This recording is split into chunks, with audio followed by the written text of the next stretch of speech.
तो मार्स के बारे में हम लोग बता चुके हैं कि मार्स जो है वो एक लाल ग्रह है। इसको लाल ग्रह के नाम से भी जाना जाता है। कभी कभी कोई भी एग्जाम हो, कॉम्पिटिटिव एग्जाम, जैसे मान लीजिए रेलवे, एसएससी, कोई भी एग्जाम हो, पूछ देता है कि लाल ग्रह किसे कहा जाता है। यानी आपको याद रखना है कि मंगल ग्रह को लाल ग्रह बोला जाता है, यानी मार्स को लाल ग्रह बोला जाता है। हम बात कर रहे थे कि मंगल एक ऐसा ग्रह है कि भविष्य में, यानी वैज्ञानिक लोगों का कहना है, यानी साइंटिस्ट लोगों का कहना है कि भविष्य में उसमें भी जीवन पाया जा सकता है। जैसे पृथ्वी में जीवन पाया जाता है, यानी यहाँ पे एटमॉस्फेयर है, वातावरण है, उसके बाद जीव जंतु हैं, वनस्पति हैं, तो हो सकता है कि भविष्य में भी मंगल ग्रह पे जीवन पाया जाए। चलिए उसके बाद हम बात करेंगे किसके बारे में, बृहस्पति के बारे में। बृहस्पति के बारे में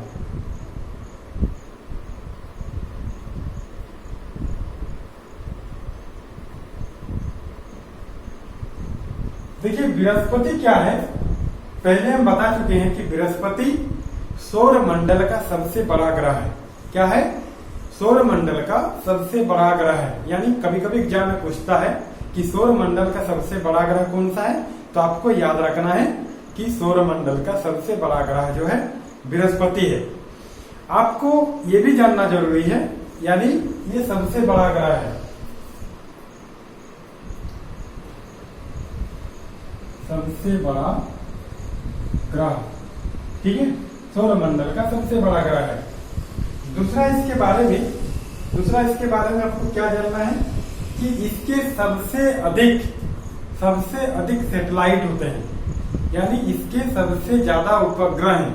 यानी बृहस्पति एक ऐसा ग्रह है, जुपिटर एक ऐसा ग्रह है जिसके सबसे ज्यादा उपग्रह हैं। यानी इनके उपग्रहों की संख्या कितनी है? 67। यानी सबसे ज्यादा उपग्रह, यानी कुल कितना है? 67 उपग्रह है, सबसे ज्यादा। ठीक है, कभी कभी एग्जाम में ये भी चीज पूछ देता है कि बृहस्पति का, यानी किस ग्रह का सबसे ज्यादा उपग्रह है ये, और ये भी पूछ देता है कि बृहस्पति ग्रह के कितने उपग्रह हैं। ठीक है, तो आपको यहाँ पे दो चीज याद रखना है जो आपको एग्जाम में पूछता है कि ये सबसे बड़ा ग्रह है, और दूसरा इनके सबसे अधिक उपग्रह होते हैं जो आपका 67 है। चलिए अभी हम लोग बात करेंगे शनि के बारे में। ठीक है, इसको सैटर्न बोला जाता है। ठीक है, शनि को क्या बोलते हैं? सैटर्न। शनि जो होता है, यानी बृहस्पति के बाद, ठीक है, बृहस्पति के बाद ये बड़ा ग्रह है। बृहस्पति के बाद ये सबसे बड़ा ग्रह है कौन? शनि।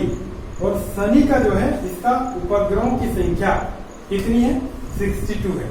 यानी सबसे ज्यादा बृहस्पति का है 67, उसके बाद शनि का सबसे ज्यादा उपग्रह है। आपको ये भी कभी कभी एग्जाम में पूछता है कि पृथ्वी के कितने उपग्रह हैं। ठीक है, तो आपको याद रखना है कि पृथ्वी के एक ही उपग्रह हैं, यानी चंद्रमा पृथ्वी के उपग्रह हैं। उपग्रह क्या है? जो ग्रह के चारों ओर रिवॉल्व करता है, यानी ग्रह के चारों ओर घूमता है, उसका हम लोग उपग्रह बोलते हैं। आपको ये भी जानना जरूरी है कि शनि, यानी लिख देते हैं, कुल आपका 62 उपग्रह है। और आपको याद रखना है कि शनि सबसे सुंदर ग्रह है, सबसे सुंदर ग्रह। कभी कभी एग्जाम में पूछता है कि सौर मंडल में सबसे सुंदर ग्रह कौन सा है देखने में। ठीक है, तो सबसे सुंदर ग्रह आपको याद रखना है कि शनि जो है वो सबसे सुंदर ग्रह है। क्यों सुंदर है? क्योंकि इसके जो है, इसके जो लेयर होते हैं शनि का, उसमें चमकता है, एक छल्ला टाइप का दिखता है बाहर से। ठीक है, बाहर से छल्ला टाइप का दिखने के कारण ये देखने में बहुत सुंदर होता है। मतलब सुंदर होने का कारण है चमकीला छल्ला। चमकीला छल्ला होने के कारण जो शनि है ये बहुत सुंदर है देखने में। ठीक है, और इसके सबसे बड़े उपग्रह का नाम क्या है? इनके सबसे बड़े उपग्रह का नाम है टाइटन, ठीक है, इसके सबसे बड़े उपग्रह का नाम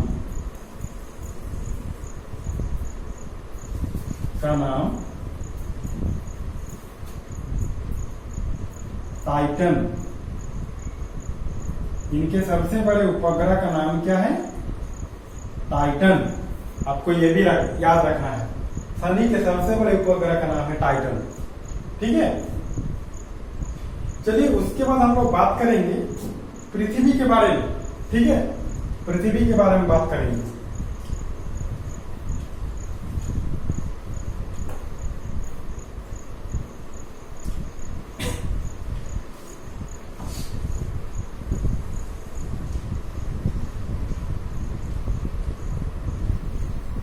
देखिए मंगल के बारे में और एक चीज आपको जानना है, ठीक है। मंगल के बारे में, मंगल ग्रह में क्या है कि मंगल ग्रह में सौर मंडल का, ठीक है, सबसे ऊंचा पर्वत पाया जाता है। ये भी आपको याद रखना है कि मंगल ग्रह में सौर मंडल का सबसे ऊंचा पर्वत पाया जाता है। जैसे आप जानते ही होंगे कि हमारे पृथ्वी में सबसे ऊंची जो है माउंट एवरेस्ट है, आपको पता ही होगा, जो 8,848 मीटर उसकी ऊंचाई है, ठीक है, मतलब लंबाई है। तो इसमें क्या है कि मंगल ग्रह में सौर मंडल का यानी पृथ्वी से भी बड़ा, माउंट एवरेस्ट से भी बड़ा जो आपका पर्वत है उसका नाम क्या है? उसका नाम है ओलंपस मॉन्स। क्या नाम है? यानी सौर मंडल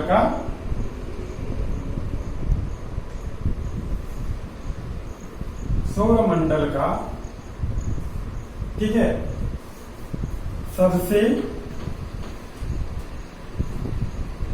ऊंचा पर्वत, ठीक है, सबसे ऊंचा पर्वत का नाम है ओलंपस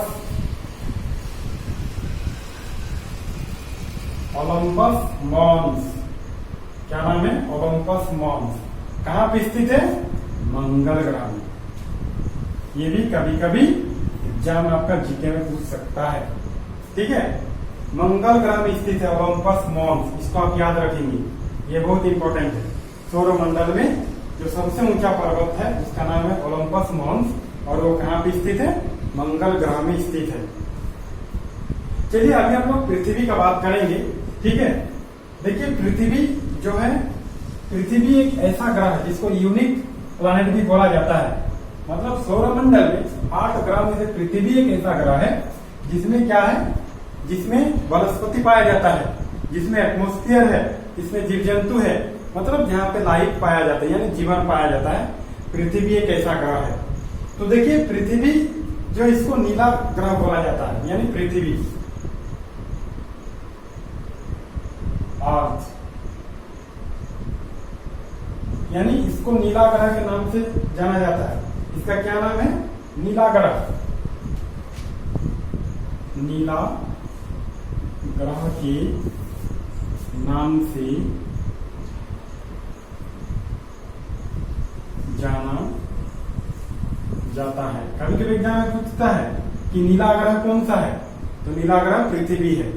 क्यों नीला ग्रह है? क्योंकि पृथ्वी में 2/3 जो है वो वाटर है, ठीक है, यानी 3 में से 2 भाग जो है आपका पृथ्वी में पानी होने के कारण पृथ्वी को क्या बोला जाता है? नीला ग्रह बोला जाता है, ठीक है। इसका कारण क्या है? इसका कारण है पृथ्वी पर 2/3 क्या है? वाटर है। 2/3 वाटर है यानी पानी से भरा हुआ है, ठीक है। इसीलिए इसको क्या बोलते हैं? 2/3 भाग, ठीक है, वाटर है, ठीक है। इसीलिए इसको नीला ग्रह बोला जाता है। और आपको ये भी याद रखना पृथ्वी का जो आकृति है वो क्या किस तरह का है? कभी कभी एग्जाम में पूछता है। हम लोग जब छोटे थे तब पढ़ाई करते थे कि कमला नींबू के जैसा, ठीक है, संतरा के जैसा वो गोल होता है, लेकिन उसका एक्चुअल जो आकृति होती है, उसका जो एक्चुअल आकार होता है, उसको उस आकार को हम लोग बोलते हैं भूआब। क्या बोलते हैं? भूआब। यानी पृथ्वी, ये भी आप याद रखेंगे, पृथ्वी की आकृति को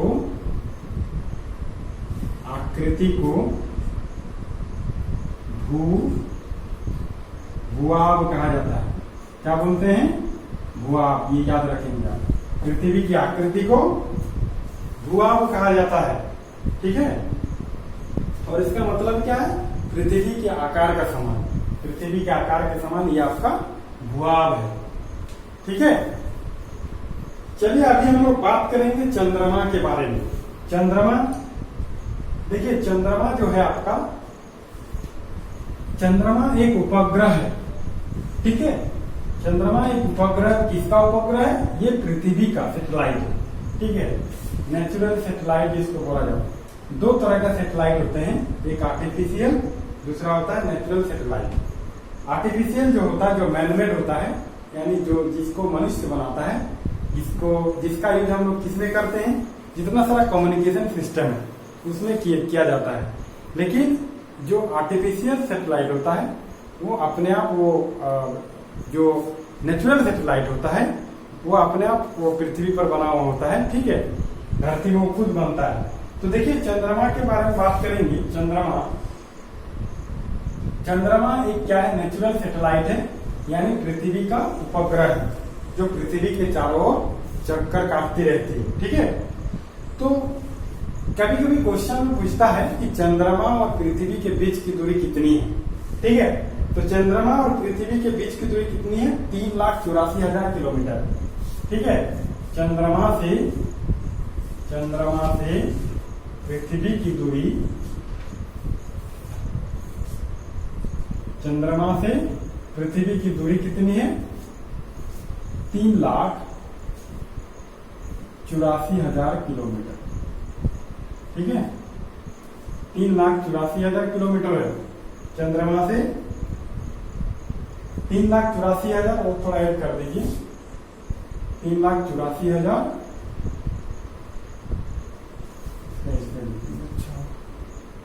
3,84,400 किलोमीटर, ऐसे लिखिएगा। अच्छा है ना, 3,84,400 किलोमीटर। चंद्रमा से पृथ्वी की दूरी कितनी है? 3,84,400 किलोमीटर। ठीक है, देखिए ये पृथ्वी की चक्कर काटती रहती है। ठीक है, तो इसको पूरा पृथ्वी का चक्कर काटने में कितना दिन समय लगता है? यानी 27 दिन लगता है। ठीक है, तो पृथ्वी की एक चक्कर काटने में इसे 27 दिन लगता है। कितना लगता है? 27 दिन लगता है। ठीक है, और आप देखे होंगे कि इसका जो है, यहाँ कुछ नहीं मिलता है, यहाँ ना पानी मिलता है ना हवा मिलता है। ठीक है, लेकिन इसके सतह पर पर्वत है, यानी विशाल पर्वत भी है। ठीक है, कभी कभी आप देखे होंगे पूर्णिमा के दिन चंद्रमा में एक छाया पड़ता है। ठीक है, छाया दिखाई देता है। तो छाया दिखाने का मतलब क्या है? कि वो पर्वत है। चंद्रमा में पर्वत होने के कारण उसका छांव दिखाई देता है पृथ्वी से। ठीक है, तो इसीलिए आप इसको याद रखेंगे कि छाया क्यों दिखाई देता है? क्योंकि चंद्रमा में पर्वत होने के कारण दिखाई देता है। लेकिन आपको याद रखना है कि चंद्रमा में ना पानी मिलती है ना हवा मिलता है। ठीक है, तो ये आपको याद रखना है। ठीक है, तो चलिए नेक्स्ट क्लास में हम लोग फिर आगे पढ़ेंगे। इसमें जो बचा है उल्कापिंड के बारे में पढ़ेंगे। ठीक है, जो आपके लिए इम्पोर्टेंस है। इसीलिए आप हमारे साथ बने रहिए और हमारे YouTube चैनल को सब्सक्राइब करें। धन्यवाद।